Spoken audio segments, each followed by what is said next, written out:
Hey, what's up guys? Welcome to another video. This topic is probably one of the most sought out topics in calisthenics or in yoga. It is the handstand, right? So everybody wants to be able to do it. Some of you guys might already know how to do it, but your body might be in this position where it's not in a straight alignment. So I'll go over how to fix that and just in general on how to hold a freestanding handstand.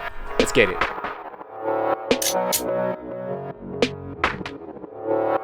So first things first, the hand position. If you go too wide or too narrow, it'll make it a lot more difficult to hold the handstand. So you want to find that sweet spot, which is around shoulder width apart or a little bit wider.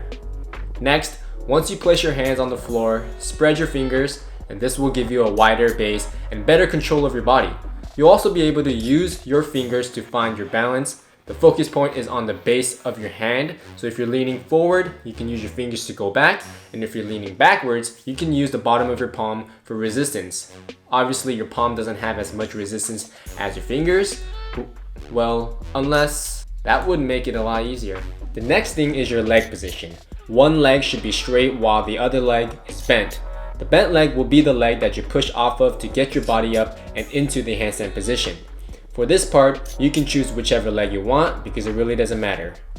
Before you kick up, you want to find a spot in between your hands where you'll be staring at. Your eyes are also very important to doing the handstand. Just to test it out, try to hold a handstand with your eyes closed. I guarantee you, it'll be much harder. Alright, now the kick up. So the bent leg will push off the ground while your other leg will go straight up to line up with your body. Then right after, your push-off leg will follow and create that straight body alignment. After you find your balance, you'll want to point your toes and activate your core so your body is nice and sturdy. So that's pretty much all the helpful cues and techniques on how to go up to a handstand. Obviously, it's going to take some practice, but what doesn't, right? The biggest thing about a handstand is that you need to practice, right? The more time you spend on your hand upside down, the faster you'll be able to master the movement. Just for some advice on an educational standpoint, whatever you're focused on, right, whatever your goals are, you want to do those types of exercises at the beginning of your workout. That's when you have the most work capacity and the most energy, so you want to spend that time doing your goal-oriented exercises. Like for example, I'm usually focused on strength and hypertrophy, so I'll start doing my strength focused exercises at the beginning of my workout and then start practicing my secondary goals like handstand and other skills training. If you want to become a handstand specialist, then it would make sense for you to start doing handstand exercises at the beginning of your workout, so just keep that in mind.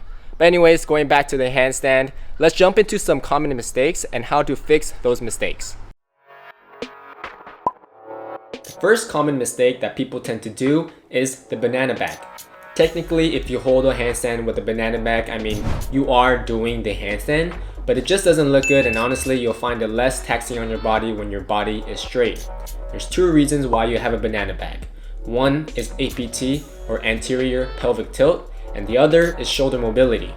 When you do the handstand, you want to be in a posterior pelvic tilt, so your pelvis is tilted inwards and allowing your spine to be in a neutral position.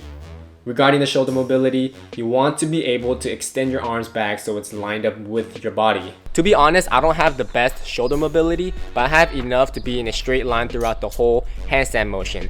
There are some exercises you can do to increase your shoulder mobility, and I'll show you that right now.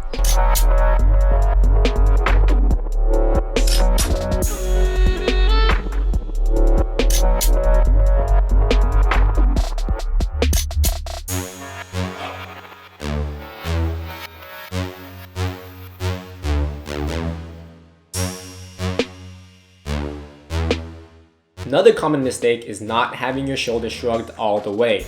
So what does that mean? Well, when you're in a handstand position, you really want to press into the ground and shrugging your shoulders to get your shoulders closer to your ear. You'll find that this will actually alleviate some of the strength aspect of this handstand because when you're not shrugged, you tend to put more stress on your arms or your shoulders to be more specific. So here is an exercise you can do to help you understand what it feels like to have your shoulders shrugged.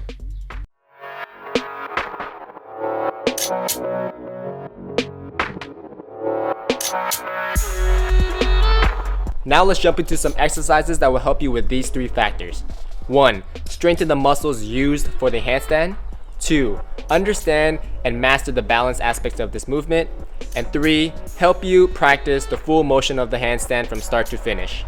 Alright, so the first 3 exercises will be to strengthen the muscles for the handstand. These will all be isometric exercises, which will correlate well to the handstand since that is also an isometric movement. The first one is the pike hold.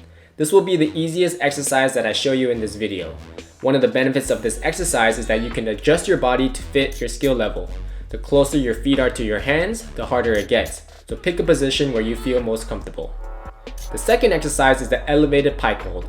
As your feet are lifted off the ground, the shift in your body weight moving towards your arms will create more stress and allow your body to overload and get you stronger. Remember, when you're training, it is a necessity for you to incorporate the overload principle either by hypertrophy or by strength to get you stronger and stronger, right? Your body will adapt to bigger and stronger muscles when you apply this principle, so do not forget to incorporate it. The third exercise is the wall-assisted handstand hold. You'll want your stomach against the wall to practice the straight body alignment. You'll see in this next clip why using your back against the wall is not ideal. Now that we've covered the strength exercises, let's go over an exercise that will help you with your balance. Now for this exercise, you want to have your back facing the wall, leaving about a feet of space from your hands to the wall. Once you kick up to the handstand, move one leg and align it with your body. The other leg will stay against the wall to help you balance the handstand or constantly tapping the wall when you feel imbalanced. Don't forget about all the techniques we went over earlier in this video and always practice with perfect form. Now this final exercise will help you practice the full motion from start to finish. This exercise is the kick-ups. For kick-ups, you want to use a wall just in case you overshoot and so you can allow your body to come back down quickly and safely. Ideally, you don't want to touch the wall so you can also practice straight body alignment, but if you do, no worries, just come back down and try again. I hope you guys learned a lot from this video, and if you want more tutorials like this, make sure to hit that like and subscribe button. Thank you guys, and I'll see you guys in the next video.